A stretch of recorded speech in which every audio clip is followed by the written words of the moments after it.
Yes, we are prompting you to do this channeling today. As you are aware, you woke up feeling an upliftment. There was this noticeable difference in your energy in terms of you allowed yourself to have a longer sleep, which is unusual for you. So you have had that refreshing upliftment of just enjoying that peace and serenity more than normal. So this is exciting. And for you to be able to feel this deeper sense of peace and relaxation. And you are very consciously aware now if you're holding any tension anywhere in the body in your daily awakened life. We want to say when you're doing the dishes, you can gently hold things and move things around your kitchen without adding and clenching on to certain things. You can actually go with ease and grace and joy with everything you do in your awakening hours. Many people hold their phones so intensively as they are scrolling through fear and more fear and more fear. And so that is heightening your tension as you're reading certain things, you're feeling into other people's worries, stresses, and problems. And so you are holding that tension in your body. And we're saying to those listening now, notice your body. And also notice how you can relax those muscles you are holding on to. You are in control of your body and the tension you are holding on to. Many of you are not aware that you're clenching certain areas of your body. They may have been once old hurts. You may have fallen on your bottom and got a stiff hip now as age has carried forward. There is many things you're holding on to energetically and physically. So did you once have that sore ankle and you're still being very tender with it? So you're holding the rest of your body hostage to the old injury that doesn't actually hurt anymore, but because you are supporting the hurt around the hurt, you're compromising everything else in your body and on your body. Sometimes you must feel the hurt and strengthen your body around the hurt in inclusion, not exclusion. And we've just taught you all of this in terms of being the light workers that you are, to shed love, spread love, share love. We've also, with much love, given you highlighted attentions to realize where you haven't wanted to think or feel, to be able to love all the land, all the history, all of the events that have happened to humanity. You must love them, you must accept them, and you must find balance with that. Because when you are ignoring the hurt and you're balancing everything around the hurt without addressing the hurt, we're bringing back the analogy of the twisted ankle once. So you're putting all of your weight on the other side of your body to support that twisted ankle, which potentially could have happened 15 years ago, but you're still walking with that disbalance to be nurturing and save that ouch, save that boo-boo. When we say a lot of people, for example, haven't wanted to be able to acknowledge and support and heal those boo-boos. Often, you've twisted your ankle because you are twisted in your path. You are twisting the path that you should be on, and we're trying to get your attention to stop thinking certain things, stop believing certain things, stop following in a certain pathway that is no longer serving you. So your bodies and how you have been nurturing and supporting your bodies is just a reflection of this planet and humanity's reflection on its own hurts, supporting things around the issue, but not addressing and dealing with the issue. So while you know you cannot change the past, what you perceive as the past, you can be in the present in your physical day right now and see where you're holding the tension. Yes, your muscles can clench forever, but then you start having a disbalance, a disharmony. You're using energy to clench and not release. And we want flexibility with your mindsets and your physical bodies. We know many of you have thought, well, emotionally, I'm going to detach myself from this body, from this vehicle, from this 3D meat sack, because I'm trying to be mature and embrace myself or shifting without it. And we say, yes, you have to be mature, you have to accept you cannot take your body with you when you leave this dimension, nor can those who choose to have exit points in this dimension. But you need to maintain it and still be in control of it with your wise choices when you have it. You cannot live in the future in terms of your body. So you can't disregard your body because it's often holding on to keys of where you're finding your stress and holding on to your stress and your anxieties and your worries and your problems and your concerns. And this is why we've asked you many times to be able to nourish yourself with the empowerment that you give the water. We are also empowering the water.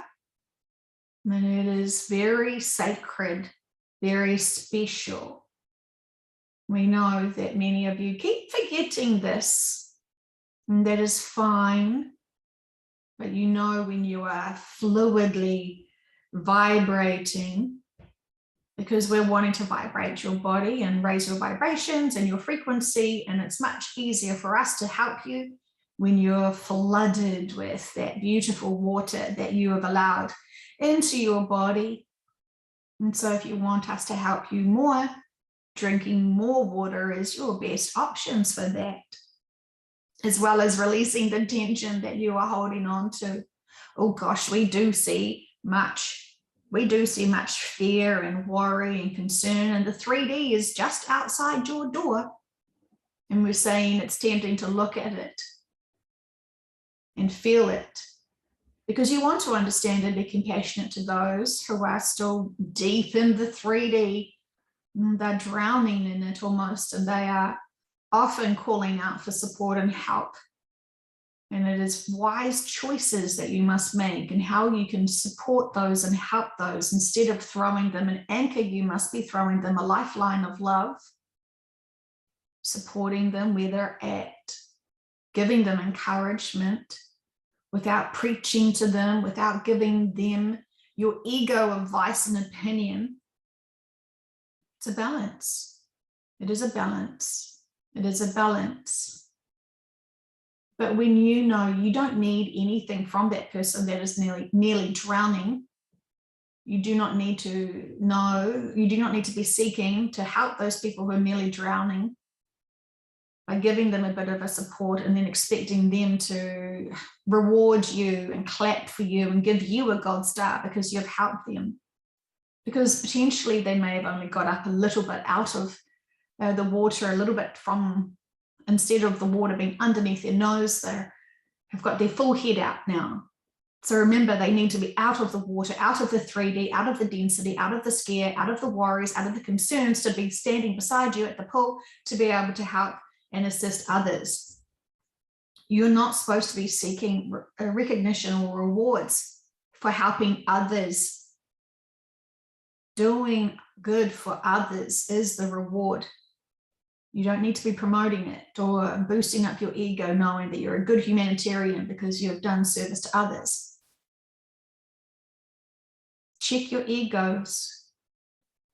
Are you always trying to just help and love others and support them where they're at and encouraging them to see things from a different perspective? Or do you just sit there with your cocktails, looking down at those people in the pool, stressed, exhausted, nearly giving up, and you disconnect from them because it looks too gross and heavy and dense and you don't want to get your hair wet? We know you all have done that, and that is not judgment, but you know how it doesn't sit well with you when you've ignored how people are asking for help. We understand it's challenging because you don't quite know what the right words are, and those people who are nearly drowning, they're not polite. In fact, they're downright offensive because they're so bloody fearful and afraid that they are reacting to what they are experiencing.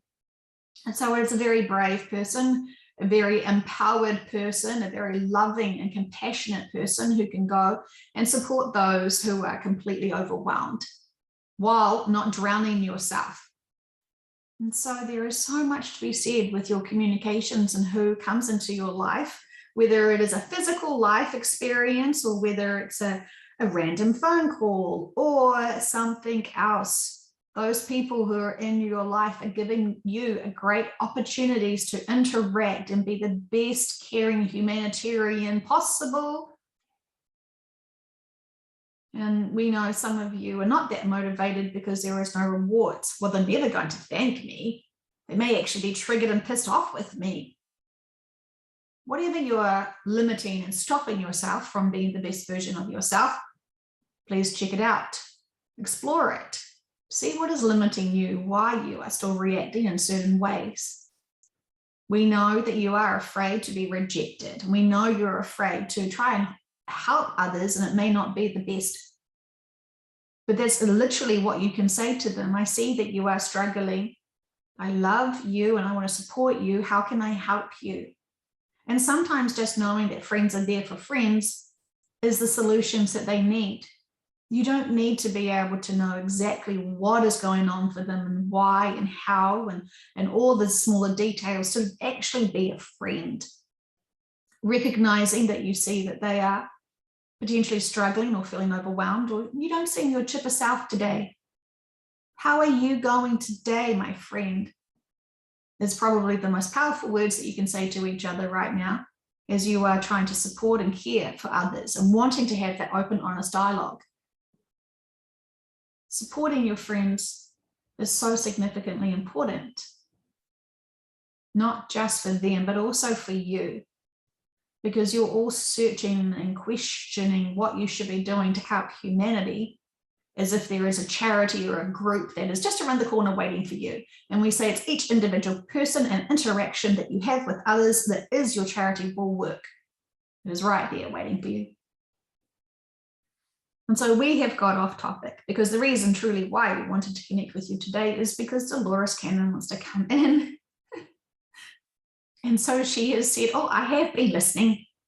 Oh, I was listening too, and I was thinking it was marvelous advice, because we all know how hard it is to step up and be supportive of friends when they are so in fear. And I have said to you always that fear is not your friend, and fear is not your friend to your friends. And so loving them and supporting them, nurturing them more than fear itself would always be a best approach. And so even if you have to distract your friends from the worries that they want to hold on to the fear that they are determined to hold on to forever, being able to be their friends and to be able to potentially distract them from the density and the fear, even if it is a walk in the garden or even talking about fantastic experiences or things you want to be able to do, even if it is talking about nature or experiences that you've had that you need to put a positive communication on it. Sharing with your friends, not just about all the propaganda, but actual connections with friends about lovely things that are here for you to all focus on and enjoy and reminisce and have hope for the future. I understand that many of your friends will not know the information that has been provided in these sessions, and that is okay. They don't need to know all the nuances of this information, but you can still be their friend and support them and give them hope of beautiful times, give them hope that things will be better. You must believe it to be able to support your friends with it. Positivity will always help people be uplifted. And instead of going into the 3D and buying into the fear and spreading and breeding the fear amongst you, it is always best to be able to navigate out of those sticky conversations and being really curious about your friends and how they are doing, and reminding them what they did love, what they should be getting excited for, rather than feeling resigned to the fact that we are controlled. And there is darkness and badness on this planet. Well, there always has been, and you know that. So it's nothing really new. It's just been more pronounced and people are reacting to it. And you also know why. You also know why it is an appropriate time for everyone to feel awkward and pressurized by these things that are awakening humanity. You do not need to buy into the fear, because you know exactly why these things are occurring at this time. And so you know the agenda to awaken humanity is to be able to prepare them for future events. You know that what you perceive as the darkness or the negative agendas or the bad forces or whatever labels they want to place on this, you know what's happening. You know that while it may look like the dark is winning, you know the light has got full control. You know this. You can feel this when you're not dipping your toes into the 3D pool of lower emotions. That density, oh, that density is a lot. And I saw in my time many people refusing to get out of the swimming pool of dense emotions, very stubborn. I should say that they were water babies. They did not want to get out of the pool. They did not want to have to stand up for themselves or stand up for others. And so they play and they play and they play and they play in the 3D density of emotions. And I wanted to say to them, your skin is getting wrinkly. It is dinner time. You must stand up now and move forward. And of course, it's so easy to say those things, but it is much harder for those to actually want to be motivated to do it. They're having fun in their little drama of their 3D. They like it. They may be winning a game that they perceive they are playing. They may feel that they are winning. They may feel like they are convincing others to stay in the pool with them. And as eventually more and more people are awakening up, most people are starting to get out of the pool. Some are just sitting there on the edges with their feet in, splashing around, and others are realizing this is too dense for me. I feel like there is something more I need to be doing. I've had enough. I don't mind using this analogy. And I want to appreciate and acknowledge the collectives that have been helping. And of course, I did know that there was great help with me and my work, and the consistencies of the information I was getting was greatly supporting me in my belief and faith in this work. I only had to see that from several of my clients, I was getting the same information, and that gave me great comfort, because I wanted to deny the information at first with these different informations that I was getting, but you could not deny it. Time and time and time again, I was getting the same information that was fitting pieces to the puzzles. And of course, I knew my clients were not even possibly able to know each other, let alone listen to each other's sessions. And so I wanted to come in mostly to support Joanne today.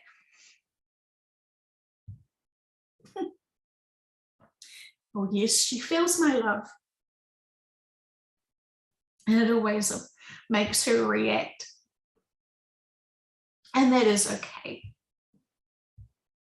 I just wanted her to know that when I did pass, because I was still very curious, I was looking at the life contracts and the life experiences and the other lifetimes that many of my clients had. And it was marvelous to explore and to be able to see where I could have, if I was ready and open, and not blocking myself as I did do on my journey, because I was still trying to process everything and balance my 3D life.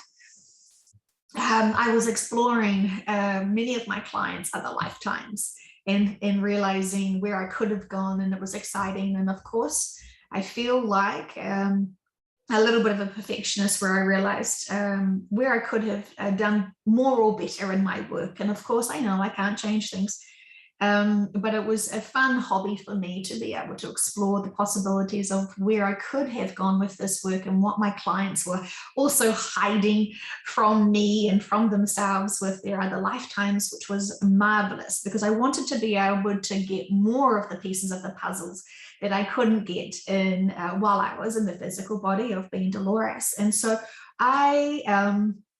it gives me so much joy to be able to share this. I have been prompting many of my clients who do have great information to be able to find Joanne. There are a few that are still a bit shy and holding back, and that is fine. I am still supporting them. I'm still encouraging them. I am still guiding them to this information. And many have been guided to me, which is fantastic, because this work is not just mine. It never was mine. I never owned my work. I felt like I was just a diligent, curious ambassador for this work, and I am always and have always been grateful for the information that has been provided from me from the higher dimensions. And I just wanted to be as diligent and as clever to be able to get the information that they knew that we needed for humanity. And so I love the fact that many have taken this work and have expanded on this work, because this work was just merely gifted and lent to me, and it is expanded out to many for humanity. And this gives me great joy. And I know now, working with the collectives, it is so significant and important. And this is why it is a bit disappointing to see some people misusing this work or attempting to misuse this work, and it's showing up in their own limitations. And that is fine. That is their lessons and journey. And we are working heavily with the collectives to be able to get the most appropriate information out to those who actually can handle it and respect it and know what to be doing with it. And I would say to those who try to sell this information, who try to limit this information to exclusivity of payment or some sort of other clique or special group that is not public and holding on to certain information, check your egos, please. This is not a time for you to be holding on to information that should be shared publicly. Many people want to hold on to this information as their own, and to be able to get money from it and to get fame from it and from other certain things. And that is not what this work should be about. And this certainly is not how this work should be used. And you'll know that because you get stumbled upon. You are finding that you are getting not the information that you are seeking. You're actually getting more information about do your own inner work. You must do your own inner work to be able to be privileged enough to get certain information. And so when you're not being responsible for doing your own inner work, you will never be able to get the true information, the higher perspective of information that you are seeking. So you'll get frustrated and confused. And you may even feel a little bit jealous or bitter that other practitioners are getting more information than you. And there is lots for those who are feeling triggered while trying to do this work. And so that has nothing really to do with Joanne, because she has worked very hard to be able to respect and understand the information that she is needing to share with humanity. Her ego is understanding. She is to just support this information by sharing this information the best way she can. There has been lots of responsibility that she has placed on herself by doing this. And we have tried to support her the best way we can, as she has also personally grown and expanded herself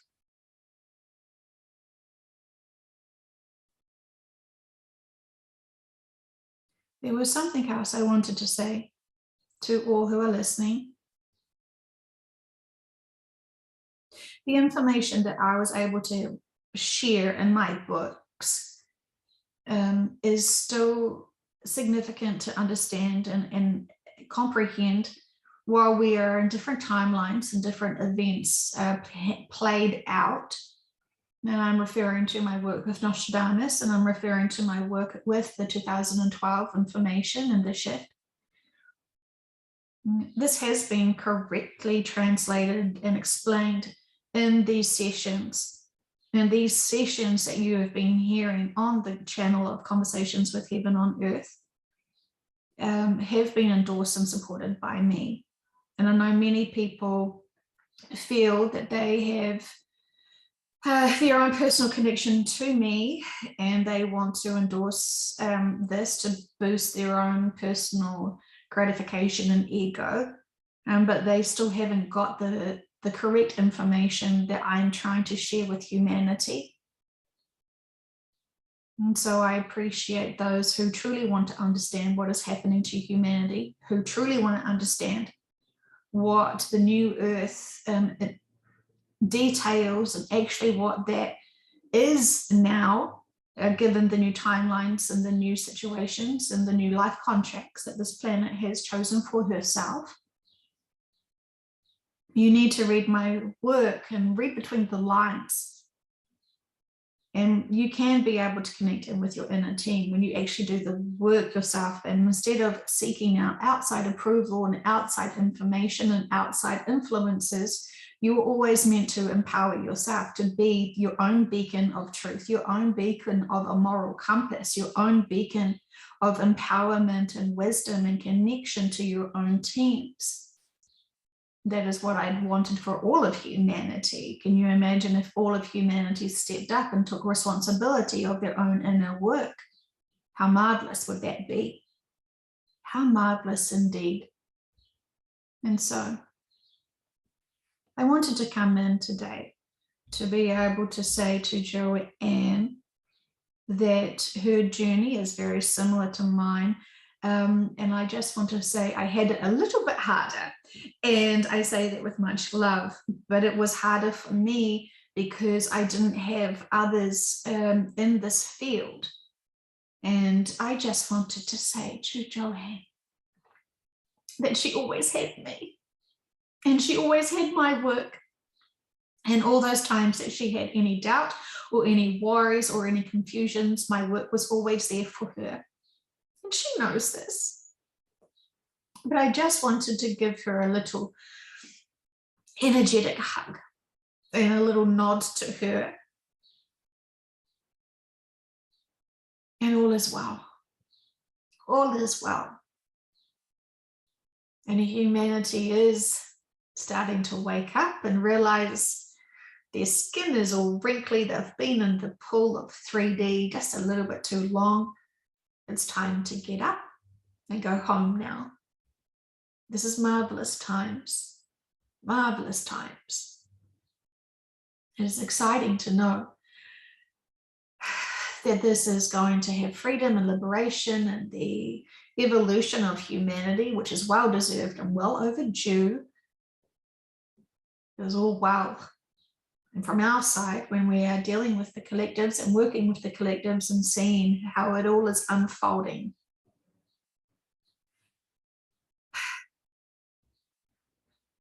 you can release that tension of being afraid that humanity is too slow. You can release that tension of being concerned that humanity is just too ignorant to be able to notice what's going on around them. They are slow and they are starting to wake up, but they are very, very, very routine based. It's too hard for them to have to actually do their inner work. They often like to go the easy way with doing things. And they perceive that the easy way to do things is having others do it for them. You can't do that with inner work, and so having to motivate individual people to do that for themselves has been the harder task. But as you know, for all who have started doing their inner work, it is profound, it is very beneficial, and extremely rewarding. And so I want to say to all who have listened to my work, read my books, and feel a special connection to me when I was Dolores, I want to say to you, I love you and I support you, and I've always wanted the best for you. And my work and my love and my passion still is there. And so I wanted to say thank you. Thank you for believing in me enough to know I was not trying to trick you. I was doing my best due diligence to prove to any skeptics that this work is very genuine, that it was not possible for the information to be fiddled with or tricked. And I was very professional with my agenda and intentions. And I had it up to my waist of the critics and the nonsense and the skeptic egotistical people who were too scared to know the information, and it certainly wasn't coming from them, so they had to poo-poo my information and my work and all my clients. And yes, some of my clients did get hurt by that, and many of my clients were very confused why they were finding me and sharing this information from within them. And as we know, it is all life contracts to be able to help humanity and share. And I loved my life being Dolores Cannon, and it was such a beautiful honor. And I know that so many people had so many profound experiences with this work. And I know that they wanted to see me as an influencer or a leader or someone who was special beyond them. And I was just one of them. I was just trying to help as much as I could. I wasn't any more special than anyone else. I focused hard on my work, and I felt like there was a big responsibility for me to be able to get as much of this information out as possible. I did the best I could. And even after my death, I still wanted to explore more and see if I could have done better. And of course, having hindsight and seeing things from a different perspective, you always realize you could have done better, but what has happened, and I can accept that. And I feel proud of everyone that helped me and everyone who supported me in my work. It was marvelous. But it was definitely a mind bend, definitely hard to be able to push away that doubt and that concern and that worry, all of the emotions. And when you do this work as a practitioner, you also have the same range of emotions. And it's natural. It is natural. And it's hard to trust. But there's so many people trust in God and Jesus and a lot of other beings that they have not seen physically. It's significant what you put your faith in. It defines you what you believe in. And so therefore, are you believing in hope and joy and freedom for humanity and liberation and evolution? That is a great perspective. And you know, when people have those denser perspectives and how dense and heavy that feels for them, you must keep having hope. You must keep feeling and finding your joy. You must keep loving yourself. You must keep loving others. I don't ask this for me. I ask this for you. I ask this for humanity. I ask this for Gaia. I ask this for your collectives. I love being able to come into these sessions. And I wish I could have shared more. But it was easier for me to be able to connect in with more of you from this side. many other people had to learn lessons from my exit point. And unfortunately, a few have not learned from that. And that is their free will and their choices, and they will at one point see this themselves, and they will work through that themselves. It's all purposeful.